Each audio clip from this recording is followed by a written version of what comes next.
आदाब नाजरीन, Saiyaara news TV में आपका खैर मकदम है। मैं आपका दोस्त सैयद अफरोज। आइए देखते हैं कुछ खबरें। मरकजी वजीर दाखिला अमित शाह के वीडियो मॉर्फिंग केस में दिल्ली पुलिस ने चीफ मिनिस्टर रेवंत रेड्डी को समन जारी किया।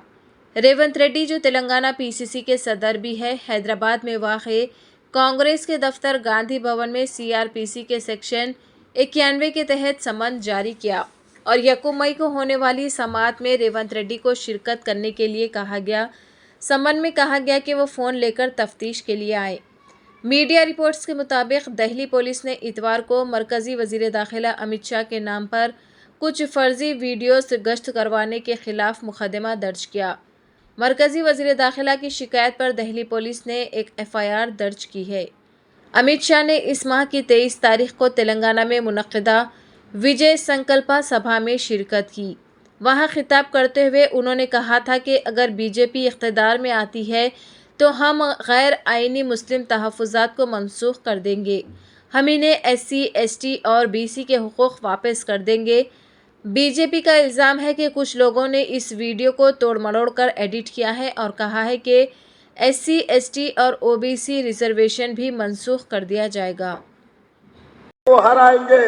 मोदी जी आज तक Amit Shah ji ED, income tax, CBI को इस्तेमाल कर रहे थे चुनाव जीतने के लिए।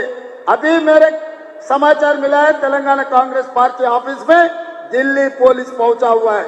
सोशल मीडिया में कोई पोस्टिंग लगाया, इसीलिए तेलंगाना के कांग्रेस अध्यक्ष को, तेलंगाना मुख्यमंत्री को हम अरेस्ट करते बोल के नोटिस लेकर तेलंगाना गांधी भवन में पहुंच गए। इसका मतलब Narendra Modi ji ED, income tax, CBI हो गए, अभी दिल्ली पुलिस को इस्तेमाल कर रहे चुनाव जीतने के लिए। यहाँ पर कोई डरने वाले नहीं है भाई, यहाँ पर पलट के जवाब देने वाले हैं। देखेंगे आने वाले चुनाव में नरेंद्र मोदी जी और अमित शाह को हरा के दिखाएंगे। कर्नाटक और तेलंगाना जी को हरा। तो जैसा कि आपने देखा नाजरीन, क्या हो रहा है देश और दुनिया में। इसी तरह के लेटेस्ट न्यूज़ देखने के लिए हमारे चैनल को लाइक करिए, शेयर करिए, सब्सक्राइब करिए और हमें दीजिए इजाज़त।